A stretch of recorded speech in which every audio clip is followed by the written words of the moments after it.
اب وقت ختم ہو چکا ہے۔ ایران نے دو ٹوک کہہ دیا، ہمارا ہاتھ ٹریگر پر ہے۔ اگر اسرائیل کو سزا نہ ملی تو دنیا اگلا دھماکہ دیکھنے کو تیار ہے۔ اسرائیلی شہری پیسوں کی خاطر ایران کے لیے جاسوسی کرنے لگے، جبکہ صہیونی حکومت کو نئے چیلنج کا سامنا ہے۔ آج کا ولاگ ہے اس خفیہ جنگ کی کہانی پر جو پردے کے پیچھے لڑی جا رہی ہے۔ اسرائیل کا ایک اور جھوٹ بے نقاب، امریکہ کی جھوٹی تسلیاں اور ایران کا اعلان۔ یہ صرف خبریں نہیں، یہ عالمی طاقتوں کے اصل چہرے ہیں۔ یہ ہے خطرے کا وہ سگنل جسے دنیا نظر انداز نہیں کر سکتی۔ آپ دیکھ رہے ہیں 92 نیوز ڈیجیٹل اور میں ہوں آپ کے ساتھ وقاص فاروق۔ تو آج اپڈیٹس میں سب کچھ بے نقاب ہوگا، خاموشی کے پردے چاک ہوں گے اور سچ سامنے آئے گا۔ تو ویورز اس ویڈیو کو آخر تک ضرور دیکھیں، کیونکہ آج جو آپ سنیں گے وہ شاید آپ سے چھپایا جا رہا تھا۔ ناظرین، ایران نے خبردار کر دیا ہے کہ اسرائیل کو سزا نہ دی گئی تو ہم تیار ہیں۔ ہاتھ ٹریگر پر ہے، حملوں کا ازالہ نہ کیا گیا تو ایران اقدام اٹھائے گا۔ روسی میڈیا کو انٹرویو دیتے ہوئے ایرانی سینئر سیکیورٹی اہلکار نے کہا کہ اسرائیل کو حملوں کا جواب ناگزیر ہو سکتا ہے۔ امریکہ نے حملوں کا ازالہ نہ کیا تو ایران اقدام اٹھائے گا۔ ایران تاریخی دفاعی صلاحیت کی بحالی کے لیے تیار ہے۔ ایرانی سینئر سیکیورٹی اہلکار نے کہا کہ واشنگٹن مذاکرات چاہتا ہے، مگر ایران فی الحال جنگ بندی کو مستقل نہیں سمجھتا۔ جوہری پروگرام پر دباؤ ناقابل قبول ہے، پرامن مقاصد کے لیے افزودگی جاری رکھیں گے۔ سینئر اہلکار نے کہا کہ اس بار دشمن کے فائر کا انتظار نہیں کریں گے، پوری تیاری میں ہیں۔ امریکہ کو چاہیے کہ اپنی علاقائی پراکسیز پر قابو پائے۔ ٹرمپ انتظامیہ نے گزشتہ ماہ ایران پر حملوں میں اس کے تینوں جوہری تنصیبات تباہ کرنے کا دعویٰ کیا تھا، لیکن امریکی چینل نے اس دعوے کا بھانڈا پھوڑ دیا۔ امریکہ نے گزشتہ ماہ 22 جون کو ایران کی ایٹمی تنصیبات پر جنگی طیاروں سے حملہ کیا تھا، اور اس حملے کے بعد نہ صرف ٹرمپ بلکہ ان کی انتظامیہ کے دیگر حکام نے بھی تمام تنصیبات تباہ ہونے اور ایران کا ایٹمی پروگرام تباہ کر دیا، اور اب وہ ایٹم بم بنانے کے قابل نہیں رہا۔ تاہم اس حملے کے 25 دن بعد امریکی میڈیا نے ٹرمپ انتظامیہ کی ان دعووں کی کلی کھول دی اور رپورٹ کیا کہ امریکی حملوں سے ایران کی 3 میں سے صرف ایک تنصیب مکمل تباہ ہوئی۔ امریکی میڈیا نے رپورٹ کیا کہ گزشتہ ماہ جون میں کیے گئے امریکی حملے میں فرد و جوہری تنصیب کو شدید نقصان پہنچا ہے، اور امریکی حکام کے مطابق فردوں میں یورینیم افزودگی کی صلاحیت 2 سال تک متاثر ہوئی۔ NBC نیوز نے دعویٰ کیا کہ ایران کے نیتنز اور اصفہان جوہری تنصیبات مکمل طور پر تباہ نہیں ہوئی، بلکہ ان کو معمولی نقصان پہنچا اور چند ماہ میں یہاں معمول کی سرگرمیاں بحال ہو سکتی ہیں۔ جبکہ امریکہ نے گزشتہ ماہ اس وقت ایران کی 3 مرکزی جوہری تنصیبات پر حملہ کیا تھا جب اسرائیل اور ایران میں جنگ شروع ہو چکی تھی۔ ٹرمپ انتظامیہ کے امریکی حملے میں ایران کی تینوں جوہری تنصیبات تباہ کرنے کے دعوے کو مسترد کرتے ہوئے ایرانی حکام نے کہا تھا کہ امریکہ کے فضائی حملے سے قبل ہی تینوں ایٹمی تنصیبات خالی کرا لی گئی تھیں۔ دوسری جانب عالمی جوہری توانائی ایجنسی کے چیف رافیل گروسی نے کہا تھا کہ امریکی حملے میں فردوں میں نقصان اہم نوعیت کا ہے، تاہم ایران کے پاس اب بھی 9000 کلو افزودہ یورینیم موجود ہے۔ اسرائیلی شہری پیسوں کی خاطر ایران کے لیے جاسوسی کرنے لگے ہیں، صہیونی حکومت کی سخت وارننگ بھی جاری۔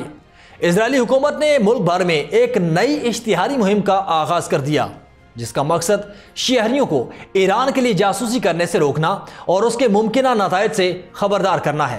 یہ مہم بدھ کے روز شروع کی گئی، جسے ہیوی کاسٹ ایزی منی کا نام دیا گیا۔ مہم کے تحت ریڈیو، انٹرنیٹ، ویب سائٹس اور سوشل میڈیا پر مختصر اشتہارات نشر کیے جا رہے ہیں۔ اسرائیلی میڈیا کے مطابق اس مہم کو شین بیت، اسرائیلی سیکیورٹی ایجنسی اور نیشنل پبلک ڈپلومیسی ڈائریکٹوریٹ نے مشترکہ طور پر تیار کیا۔ مہم کے 20 سیکنڈ کے اشتہارات میں عام زندگی گزارنے والے اسرائیلی شہریوں کو دکھایا گیا ہے، جنہیں ایران سے پیسے لے کر جاسوسی کرنے کی پیشکش کی گئی۔ اشتہارات میں سوال اٹھایا گیا کہ 5000 شیکل کے لیے کیا آپ اپنی زندگی اور خاندان کو برباد کرنا چاہیں گے؟ اشتہار میں بتایا گیا کہ ایران کے لیے جاسوسی کرنے والے افراد کو 15 سال تک قید کی سزا ہو سکتی ہے، اور کئی ایسے افراد اب جیلوں میں موجود ہیں۔ شین بیت اور پولیس کے مطابق گزشتہ 1 سال کے دوران 35 سے زائد افراد کو ایران کے لیے جاسوسی کے الزام میں گرفتار کیا گیا، جن پر سیکیورٹی سے متعلق سنگین الزامات عائد کیے جا چکے۔ حکام کا کہنا ہے کہ Iran on line plate form کے ذریعے اسرائیلی شہریوں کو ہدف بناتا ہے، انہیں پیسے کا لالچ دے کر حساس معلومات اکٹھی کرواتا ہے جو اسرائیل کی قومی سلامتی کے لیے خطرہ ہے۔ اسرائیل کی جانب سے اپنی ناکامی ایک اور اعتراف سامنے آ گیا۔ اسرائیلی فوجی پر ایران کے لیے جاسوسی کے الزام میں فرد جرم عائد کی گئی۔ الجزیرہ کی رپورٹ کے مطابق اسرائیلی فوج پر الزام ہے کہ اس نے ایران کو رقم کے عوض معلومات فراہم کی۔ فوج نے اسرائیلی میزائل انٹرسیپشن اور ایرانی حملوں کی ویڈیو بھی بھیجیں۔ ملٹری کورٹ نے ملزم کو آئندہ ہفتے تک حراست میں رکھنے کا حکم جاری کر دیا، جبکہ اسرائیل نے عوام کو جاسوسی سے خبردار کرنے کے لیے ملک گیر میڈیا مہم بھی شروع کر رکھی ہے۔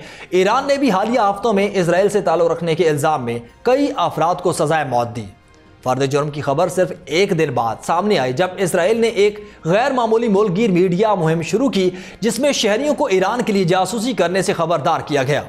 اشتہارات میں کہا گیا کہ جو لوگ معلومات کے عوض ایرانی نقد رقم لیتے ہیں انہیں 15 سال تک قید کا سامنا کرنا پڑتا ہے۔ ایران نے گزشتہ ماہ کے دوران کئی لوگوں کو اسرائیل کے ساتھ تعاون کرنے اور ملک میں خفیہ کارروائیوں میں سہولت کاری کے جرم میں سزائے موت دی۔ تو دوسری جانب امریکی انٹیلیجنس سے منسلک ذرائع نے ایرانی صدر مسعود پزشکیان کے اسرائیلی حملے میں زخمی ہونے کے حوالے سے حیران کن دعویٰ کیا۔ سی بی ایس نیوز کی رپورٹ کے مطابق امریکی انٹیلیجنس سے منسلک 2 ذرائع نے تصدیق کی کہ ایرانی صدر مسعود پزشکیان گزشتہ ماہ اسرائیلی حملے میں زخمی ہوئے تھے۔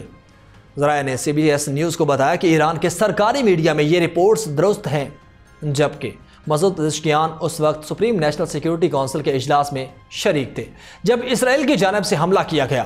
انہیں ہنگامی صورتحال میں فرار ہوتے ٹانگ میں چوٹ آئی۔ تاہم یہ اب تک واضح نہیں ہو سکا کہ اسرائیلی حملے کا ہدف ایرانی صدر تھے۔ رواں ماہ ایک انٹرویو کے دوران مسعود پزشکیان نے دعویٰ کیا کہ اسرائیل نے ایک ایسے علاقے پر بمباری کر کے مجھے قتل کرنے کی کوشش کی جہاں میں ایک اہم اجلاس میں شریک تھا۔ انہوں نے کہا کہ اسرائیل نے مجھے قتل کرنے کی کوشش کی لیکن ناکام رہے۔ انٹرویو میں ان کا کہنا تھا کہ مجھ پر قاتلانہ حملے کے پیچھے امریکہ نہیں بلکہ اسرائیل ہی تھا۔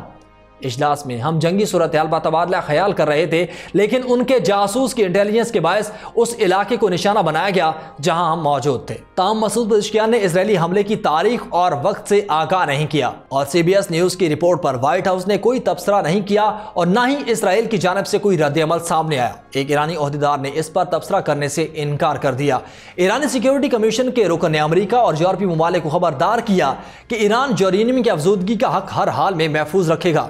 رپورٹ کے مطابق ایرانی پارلیمنٹ نے کمیشن برائے قومی سلامتی اور خارجہ پالیسی کے رکن علاؤ الدین نے کہا کہ ایران مغرب کے دباؤ میں آ کر یورینیم کی افزودگی کو معطل نہیں کرے گا، اور اگر کسی نے ایران پر پابندیاں بحال کرنے کی کوشش کی تو اسے سخت جواب دیا جائے گا۔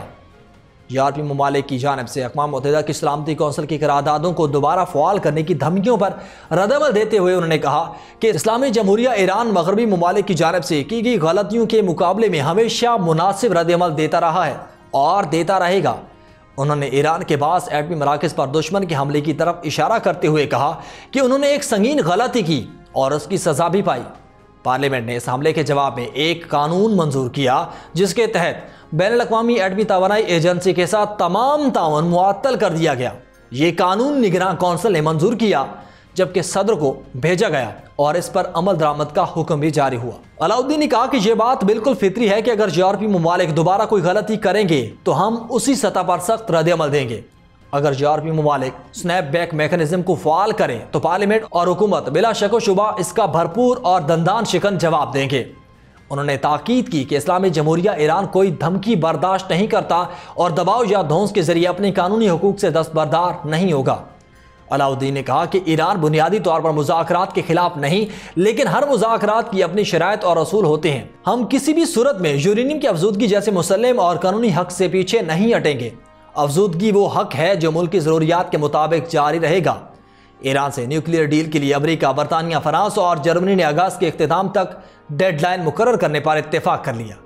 غیر ملکی ذرائع ابلاغ کے مطابق امریکی وزیر خارجہ مارکو روبیو نے برطانیہ، فرانس اور جرمن ہم منصب کو ٹیلی فون کیا اور اس بات پر اتفاق کیا کہ ایران کے نیوکلیئر پروگرام پر حتمی سمجھوتے کے لیے اگست کے اختتام تک کی ڈیڈ لائن دی جائے۔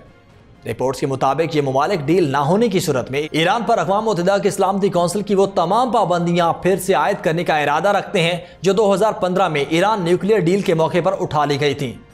دوسری جانب ایران نے اعلان کیا کہ اگر امریکہ نے جوہری مذاکرات کو یورینیم افزودگی کے خاتمے سے مشروط کیا تو مذاکرات نہیں ہوں گے۔ واشنگٹن اور تہران کے درمیان ایران کے جوہری پروگرام سے متعلق کئی روز سے بات چیت جاری تھی، لیکن اسرائیل کے اچانک حملوں کے باعث یہ عمل رک گیا۔ ایران اور اسرائیل کے درمیان 12 دن جنگ رہی۔ دونوں ممالک کے درمیان جنگ کے خاتمے کے بعد امریکہ اور ایران بات چیت کی بحالی کا اندیا دے چکے۔ لیکن ایران نے واضح طور پر کہا کہ وہ جوہری توانائی کے پرامن استعمال کے اپنے حق سے دستبردار نہیں ہوگا اور نہ ہی ایسے کسی مذاکراتی عمل کا حصہ بنے گا۔ ایران کے سپریم لیڈر آیت اللہ علی خامنائی کے مشیر علی ولایتی نے سرکاری نیوز ایجنسی ایرینا کو بتایا کہ اگر مذاکرات کی شرط افزودگی کا خاتمہ ہے تو یہ مذاکرات کبھی نہیں ہوں گے۔ ایرانی وزارت خارجہ کے ترجمان اسماعیل بقائی نے کہا کہ امریکہ سے بات چیت کے لیے ابھی تک کوئی تاریخ طے نہیں کی گئی۔ انہوں نے کہا کہ تاحال ایران کے اعلیٰ سفارتکار عباس عراقچی اور امریکی ایلچی اسٹیو کوف کے درمیان ملاقات کے لیے بھی کوئی وقت یا پھر مقام مقرر نہیں کیا گیا۔ تو ناظرین، دنیا ایک بار پھر اس مقام پر ہے جہاں یا تو سچ بولنے والا بچتا ہے یا وہ ہتھیار اٹھاتا ہے۔ ایران نے پیغام دیا ہے، دشمن کی گولی کا اب انتظار نہیں ہوگا۔ نیوکلیئر تنصیبات پر حملے ہوں یا خفیہ سازشیں، اب جواب ہوگا اور ایسا ہوگا جو دہائیوں تک یاد رکھا جائے گا۔ 92 نیوز ڈیجیٹل پر ہم وہ خبریں لاتے ہیں جو آپ کو طاقت دیتی ہیں سوچنے کی، بولنے کی اور حق کا ساتھ دینے کی۔ اس ویڈیو کو زیادہ سے زیادہ شیئر کریں تاکہ دنیا یہ جان لے کہ جنگ صرف میدان میں نہیں لڑی جاتی، سچ کی لڑائی بھی لازم ہے۔ اگلی اپڈیٹ تک باخبر رہیے اور سچ کے ساتھ کھڑے رہیے۔ مجھے دیں اجازت، اللہ حافظ۔